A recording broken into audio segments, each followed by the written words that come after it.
नमस्ते, मी शिल्पा आकार रंगोली मराठीमध्ये तुम्हा सगळ्यांचं स्वागत करते आहे। आज आपण बनवणार आहोत अगदी स्पेशल रांगोळी आणि ती म्हणजे तुळशी विवाह रेडी रांगोळी। कार्तिक महिन्याच्या शुक्ल पक्ष हा हिंदू परंपरेतील सर्वात महत्त्वाचा काळ आहे। या काळात भगवान विष्णू तुळशी माता यांचा विवाह सोहळा साजरा करण्यात येतो। तुळशी विवाह हे सनातन धर्मातले अत्यंत पवित्र आणि शुभ मानला जाणारा सण आहे। या दिवशी प्रत्येक घरात तुळशीचे पूजन केल्यास घरामध्ये सुख शांती समृद्धी येते। तर मित्रांनो, ह्याच तुळशीच्या लग्नासाठी खास बनवूया अगदी स्पेशल अशी टिपक्यांची तुळशी विवाह रांगोळी। या रांगोळीच्या आणि महत्त्वाच्या काही टिप्स आणि हॅक्स आपण या पूर्ण रांगोळीमध्ये खूप डिटेलमध्ये शेअर करणार आहोत। आणि हो, ही रांगोळी ही बॉर्डर आपण कॅमलिन पेंट मार्करने बनवली आहे। चला तर मग सुरू करूया। इथे मी A3 प्रिंटआउट घेतली आहे, काहीशी अशी डॉटेड प्रिंटआउट आणि प्रिंट डिझाईन जर तुम्हाला हवे असतील तर तुम्हाला माहितीच आहे, आम्हाला DM करा, आम्ही तुम्हाला ही डिझाईन नक्कीच अवेल करून देऊ। डॉटेड डिझाईन घेतल्यानंतर त्यावर घेतली आहे मी A3 OHP शीट, तिला फिक्स करून घेतली सेलो टेपने आणि स्टार्ट केलं आपलं ट्रेसिंग वर्क। ट्रेसिंग करण्यासाठी मी इथे डॉटेड रांगोळी ऑलरेडी ज्याची एक डिझाईन प्रिंट करून घेतली आहे त्याला आपण ट्रेस करून घेत आहोत कॅमलिन पेंट मार्करने। हा पेन कुठे मिळतो? कोणत्याही स्टेशनरी शॉपमध्ये खूप इझिली अवेलेबल आहे आणि आजकाल तर त्याची खूपच जास्त डिमांड आहे। ही रेडी रांगोळी एकदा बनवली की अनेक वेळा वापरू शकता बरं का। नुसतं काही तुळशी विवाहासाठी स्पेशल नाही आहे, तर अशा बऱ्याच पूजेच्या विधीसाठी तुम्ही अशी पवित्र अशी दिसणारी रांगोळी नक्कीच वापरू शकता। सर्व वयातील मुलींना महिलांना रांगोळी बनवता येतेच, पण रांगोळी बनवल्यानंतर त्याला टिकवण्यासाठी आपल्याला खूप खूप खूप खूप काळजी घ्यावी लागते। पण ती काळजी न घेता अशी काही रेडी रांगोळी आपल्याला मिळाली तर? बऱ्याच जणांचे असे प्रश्न असतात की मला खाली बसून रांगोळी बनवता येत नाही किंवा मला कोणतेही कलाकारी जमत नाही, ब्रशने कलर किंवा ॲक्रेलिक कलरने बॉर्डर करायला जमत नाही। घाबरून जाऊ नका मैत्रिणींनो, आपल्याकडे ऑप्शन आहे, आपल्याकडे खूप चांगले चांगले असे आर्ट आपण आता आणलेले आहोत आणि खूप चांगले चांगले ऑप्शन आले। तुम्हाला ट्रेसिंग करताना आमच्या गॅलरीतली रायटिंग पण दिसत असेल, काय करू ती OHP शीटवर रिफ्लेक्ट होत होती आणि OHP शीटवर बघा ना कॅमलिन पेंट मार्कर किती स्मूथली चालतो आहे। फटाफट आपण ट्रेस करून घेणार आहोत, एक एक लाईन ट्रेस करून घ्यायची बरं का, नाहीतर तुम्हाला कळणारच नाही की आपण कोणती लाईन ट्रेस करून घेतली आहे आणि कोणती नाही।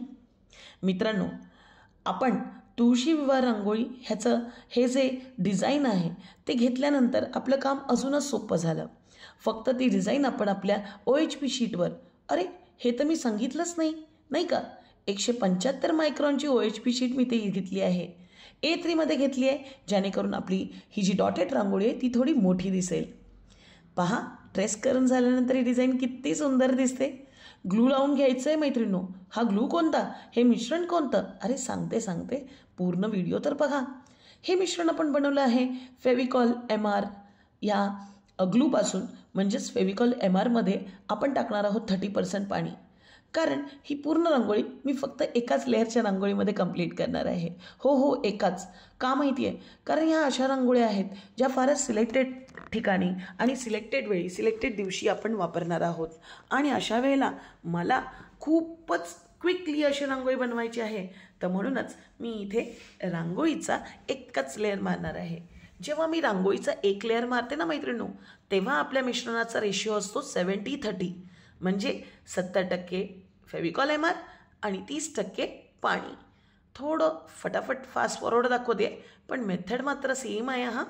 मिश्रण लावून घ्यायचं, रंग म्हणजेच रांगोळी टाकायची, OHP शीटने किंवा पेपरने त्यावर दाब द्यायचा, थोडंसं प्रेस करायचं, जेणेकरून आपली कण रांगोळी इकडे तिकडे स्प्रेड होऊन व्यवस्थित स्टिक होईल आणि काय रांगोळी टॅप करायची आणि न चिटकलेली रांगोळी झटकून बाहेर काढायची।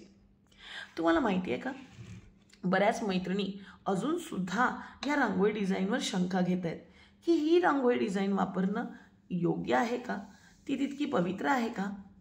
मला सांगा, पूर्वी लोक अगदी पिठाच्या पाण्यापासून, चुन्याच्या पाण्यापासून किंवा अजूनसुद्धा गावी शेणाच्या सारवलेल्या जमिनीवर किंवा शेणाने सारवलेल्या ओट्यावर अजूनसुद्धा चुना, आणि ते तर तुम्हाला माहितीच आहे की ते कीटनाशक असतं, ते किडे आणि बऱ्याच अशा बग्सना किंवा इन्सेक्ट्सना दूर ठेवण्यासाठी करत असतात.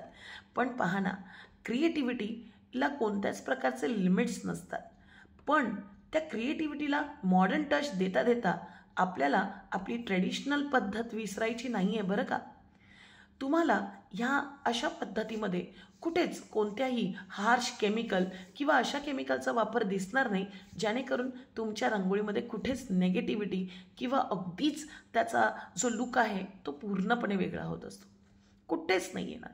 त्यामुळे ही रांगोळी वापरल्याने मला नाही वाटत की कोणत्याच वेगळ्या अशा गोष्टी किंवा नेगेटिव्हिटी किंवा असं काहीतरी, किंवा हे तर स्टिकरच झालं, हे असं कसं वापरू शकतो, हे असे सगळे प्रश्न मनातून काढून टाका बरं का. मला सांगा, आपण पाटावरवंटावरून मिक्सरपर्यंत आलो आहोत आणि मिक्सरवरून आता आपण फूड प्रोसेसरवर आलो आहोत. हे जे बदल आहेत ते काळानुसार, गरजेनुसार आपण केलेच की आपल्या आयुष्यात. तसेच बदल आपल्या रांगोळीच्या पॅटर्नमध्ये व्हायला हवेत, हे माझं मत आहे. तुमचं यावर काय मत आहे हे नक्की आम्हाला कमेंट बॉक्समधून कळू द्या. पहा, करोनानंतर असू दे, ॲक्सिडेंट झाल्यावर असू दे, काही फिजिकल हँडिकॅप असल्यामुळे असू दे, बसून रांगोळी काढणं काही काही मैत्रिणींना जमत नाही हो.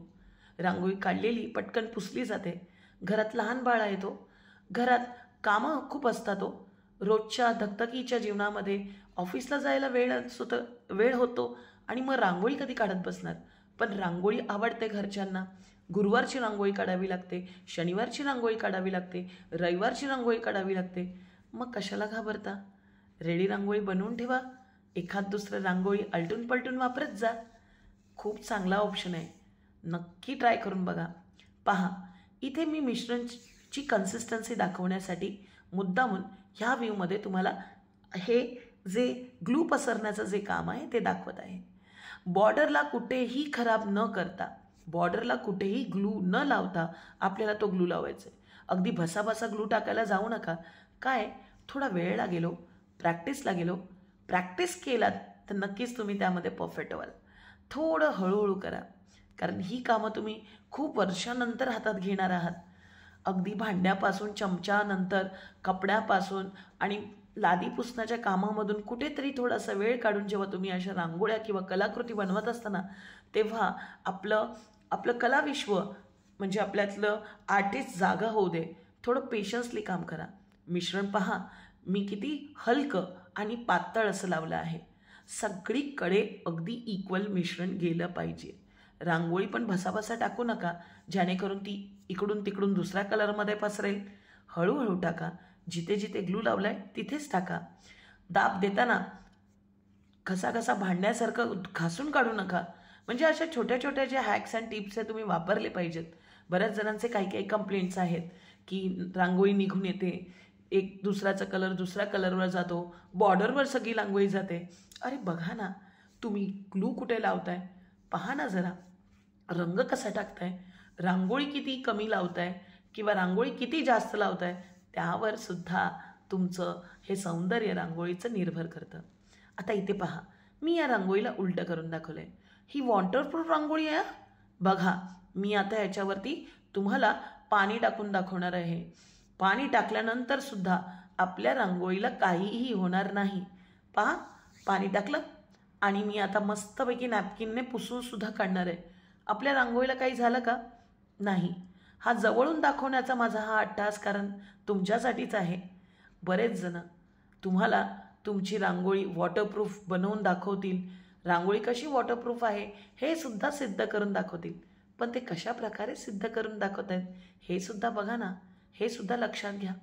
आणि जर ते रांगोळीवर कोणता लेअर चढवून जर ती रांगोळी देत असतील तर त्याचं सौंदर्य आपल्या जुन्या पद्धतीसारख्या रांगोळीसारखं कसं येईल का? नाही ना. तर राहू द्या ना जरा ते ट्रेडिशनल, जितकं ट्रेडिशनल ते पूर्वी पण असायचं आणि नेहमीच असेल. तुम्हाला आमचा हा व्हिडिओ कसा वाटला, ही डिझाईन कशी वाटली, आम्हाला कमेंट बॉक्समधून नक्की सांगा. आणि हो मैत्रिणींनो, तुळशी विवाहाच्या दिवशी पूजा, लग्न, नैवेद्य बनवणं ह्या सगळ्या कामापासून च्या आधी आपण आधी एक रेडी रांगोळी बनवून ठेवूया ना. म्हणजे पहा आपलं घर कसं लखलखतंय. तुम्हाला आमचा हा व्हिडिओ आवडला असेल तर लाईक करा, शेअर करा आणि जास्तीत जास्त लोकांपर्यंत सबस्क्राईब करा. आणि हो, काही डाऊट असल्यास कमेंट बॉक्समधून नक्की विचारा. इथे मी काय केलं आहे, नवीन नवीन बॅकग्राऊंड टाकून तुम्हाला ते प्रेझेंट करून दाखवलं आहे. भेटूया अशाच भन्नाट आणि मस्त मस्त आयडियाचं येणाऱ्या व्हिडिओमध्ये. तोपर्यंत मैत्रिणींनो, शिकत राहा, मस्त मस्त राहा आणि मस्त मस्त रांगोळी बनवा. धन्यवाद.